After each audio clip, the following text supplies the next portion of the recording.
29장 8절부터 16절 말씀 같이 보도록 하겠습니다. 오늘은 참을 줄 아는 힘, 같이 이란 제목으로 같이 보도록 하겠습니다. 8절 말씀.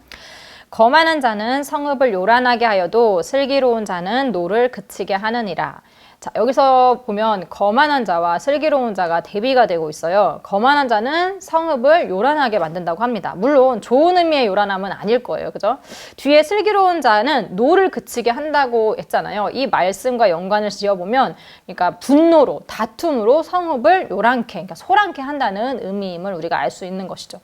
자, 거만한 사람은, 그러니까 본인은 우등한 존재고, 나는 우등한 존재고 너는 열등한 존재야. 예, 이렇게 보는 거만한 사람을 보면요.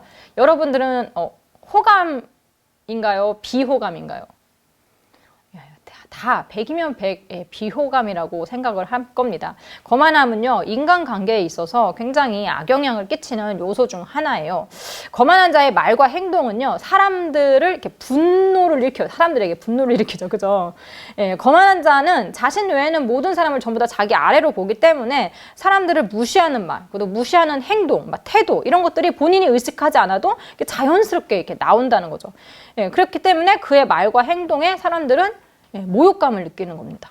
그러니 거만한 사람을 좋아할 사람은 아무도 없는 것이죠. 거만한 이들은 대부분 남들보다는 좀 앞에 선 사람들이에요.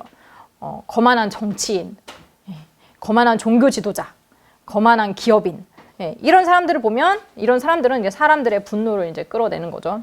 자기들 앞에 아무도 없다는 생각을 하기 때문에 뒤따르는 사람들을 이렇게 무시하는 그런 태도를 보입니다. 그리고 또 이 사람들은 막 이런 게 있어요. 나 아니면 안 된다. 이런 생각을 가지고 있기 때문에 그렇게 생각을 하고 공동체를 대하다 보면 보니 공동체 안에서 쉽게 분란을 일으키게 되는 거죠. 사람들을 공의와 정의로 잘 이끌어야 될 이 리더들이 오히려 공동체를 분열시키는 그런 촉매제가 되고 마는 것입니다. 이런 사람들은 사람들뿐만 아니라 하나님 앞에서도 거만하게 행동을 하죠. 근데 문제는 그 사람들은 정말 진심으로 자기 생각이 맞다고 생각하고 자기 판단이 옳다고 여겨요. 그렇기 때문에 다른 사람 말뿐만 아니라 하나님 말씀도 전혀 들을 생각을 하지 않는 거죠. 이렇게 귀 막고 있는 사람과 대화가 될 리가 없습니다. 반면에 슬기로운 자는 겸손하고 또 다른 사람들과 소통할 줄 아는, 소통이 잘 되는 사람인 것이죠. 그리고 사랑으로 다른 사람들의 실수를 덮어줄 줄도 알고 또 공의와 정의로 사람들 마음속에 있는 분노를 이제 다독여 줄 줄도 압니다. 그렇기 때문에 공동체에 평화를 가져다 준다는 것이죠. 9절 말씀. 지혜로운 자와 미련한 자가 다투면 지혜로운 자가 노하든지 웃든지 그 다툼은 그침이 없느니라. 자, 다툼은 누구에게나 생길 수 있는 것이죠. 지혜로운 자와 지혜로운 자가 다투면 누가 이길까요? 지혜로운 자가 이길 둘 다 지혜로운 자니까 이 두 사람은 이제 어떻게든지 서로 이제 타당한 의견들, 내가 이렇게 생각하는 이유, 너는 이렇게 생각하는 이유, 이렇게 타당한 의견들을 이제 주고받고 적절한 결론을 내리고 이제 서로 좋게 악수하고 끝낼 거예요. 그죠? 그래. 맞아. 이게 끝낼 거예요. 그러면 미련한 사람과 미련한 사람이 다투면 누가 이길 것 같으세요? 비슷해요. 둘 중에 힘센 사람이 더 이길 것 같아요. 그죠? 둘이 말을 하다가 이제 안 되면 육탄전으로 갈 거기 때문에. 자, 그럼 지혜로운 자와 미련한 사람이 싸우면 누가 이길까요? 여기서는요, 결론부터 말하면 둘 사이에는 평안이 없어요. 끝이 없는 거죠. 다툼이 끝이 없다는 거예요. 좋은 결론을 내릴 수가 없어요. 지혜로운 사람과 미련한 사람은요, 이 사고 방식 자체가 다르거든요. 그렇기 때문에 서로 대화가 안 돼요. 이 사람은 A를 말하는데 이 사람은 이렇게. 그러니까 언어가 다른 것처럼 너는 어느 나라 말을 하고 있니? 서로 이해가 안 되는 거죠. 그 사람의 논리도 이해가 안 되는 거고 어떻게 그렇게 생각할 수 있니? 이렇게 되니까 서로에게 이제 다툼이 이제 끝날 수가 없는 거예요. 자, 여러분들 우리는 언제 다툴까요? 언제 여러분은 화를 내세요? 주로 자녀들의 가족들한테 화를 많이 내죠. 언제 화를 내세요? 대부분 화를 내는 이유는 상대방이 좀 변했으면 하는 기대가 있기 때문에 화를 내는 거예요. 문제 행동을 계속하면 공동체 안에서 서로에게 너무 힘드니까 좀 그건 바꿔줬으면 좋겠다. 네가 좀 변화가 됐으면 좋겠다. 이런 마음으로 이제 화를 내는 거죠. 그래서 화를 내고 다투는 겁니다. 신혼 부부들이 많이 싸울까요? 노부부들이 많이 싸울까요? 케이스 바이 케이스겠죠. 근데 신혼 부부들이 정말 많이 싸워요. 왜냐하면 서로 다른 환경에서 잘한 사람들이 이제 만나서 같이 이제 맞춰가야 되니까 많이 싸우는 거죠. 그러니까 서로 잘 살려고 그렇게 싸워 나가는 겁니다. 안 싸우는 노부부들이 있어요. 그죠? 왜 안 싸울까요? 이유는 딱 두 가지죠. 서로 상대방을 이렇게 받아들였거나 아니면 포기했거나. 자, 어쨌든 다툼은 긍정적인 결과를 낳을 수도 있고 아니면 부정적인 결과를 낳을 수도 있습니다. 9절 말씀에 따르면 지혜로운 자와 미련한 자의 싸움은 부정적인 결과만 나온다는 거죠. 미련한 자는 자신의 문제가 뭔지를 몰라요. 문제를 말해줘도 말하는 요지를 파악하지 못하고 본인이 하고 싶은 말만 합니다. 벽하고 말하고 있는 기분. 그죠? 그래서 지혜로운 자의 반응은 두 가지입니다. 화를 내든지 아니면 웃든지. 물론 어이가 없어서 웃겠죠. 이렇게. 그죠?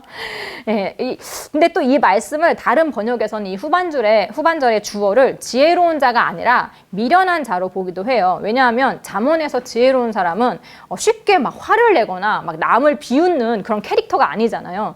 그래서 미련한 자가 다툼 중에 화내거나 비웃거나 한다고 그렇게 해석을 합니다. 무엇이 주어가 되었든 간에 그 다툼은 서로의 감정만 상하게 하고 어떤 성과도 없겠죠.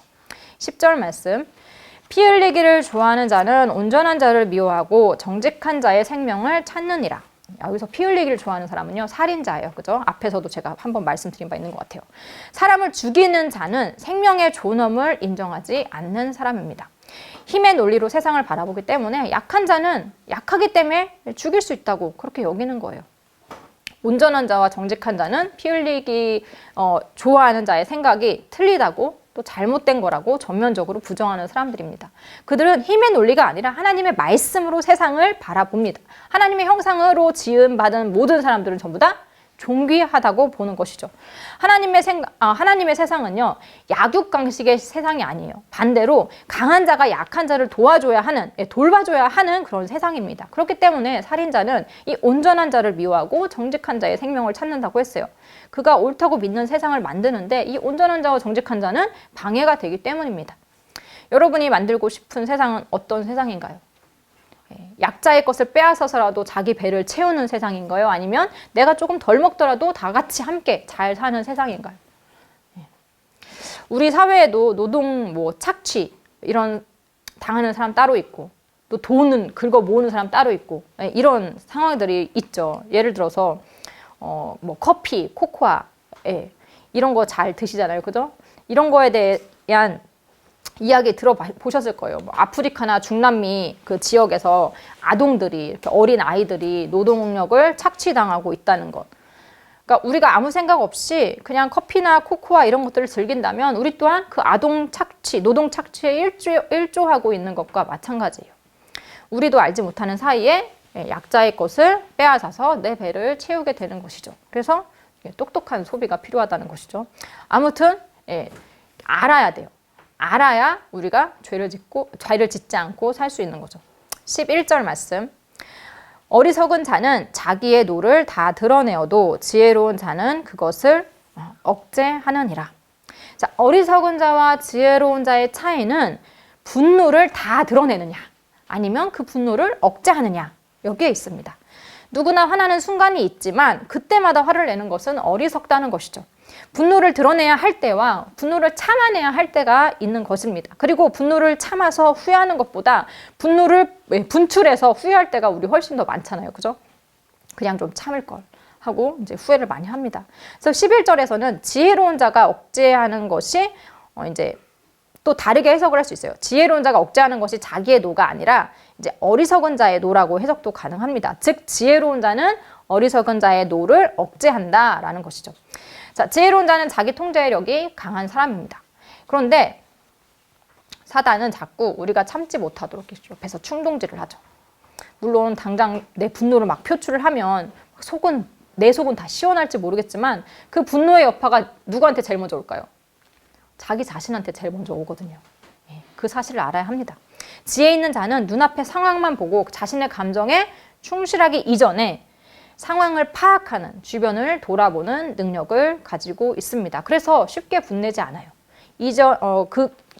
상황이 다 보이는 거죠. 다 보이니까 이제 주체할 수 없을 만큼 그렇게 화가 나지도 않고 또 다 아니까 이제 화를 낼 필요도 없는 것이죠.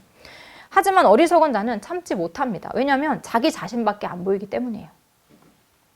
자, 자제력. 자제력이라는 것은 충동을 잘 참는 정신력이라고 합니다. 자제력은 그냥 참고 견디는 능력이 아니래요. 상대방의 마음을 이해할 줄 아는 것에서 온다고 합니다. 맞는 말인 것 같나요? 상대방의 마음을 알면 내가 애써 참지 않아도 저절로 참아진다는 것이죠. 자, 예를 들어서 한 아이가 막 계속 짜증을 내면서 울고불고 해요. 부모가 아무리 달래줘도 얘가 계속 울어요. 부모는 나중엔 지치죠. 처음에는 막 이렇게 달래주다가 나중에 지쳐서 막 애한테 화를 내고 같이 짜증을 낼 수 있어요. 그만 좀 하라고. 그죠? 그런데 만약에 그 아이가 이제 물론 그렇게 화를 내는 건 그 아이가 왜 화를 내고 짜증내는지 모르니까 이제 부모님도 같이 짜증을 내는 거죠. 그런데 만약에 그 아이가 어딘가 아파서 막 머리가 아프다든가 뭐 어딘가 배가 막 아프다든가 아파서 막 짜증을 내고 막 그렇게 울고불고 한다는 사실을 안다면 어느 부모가 그 아이한테 너 그렇게 하지 말라고 하면서 화를 낼 수 있겠어요.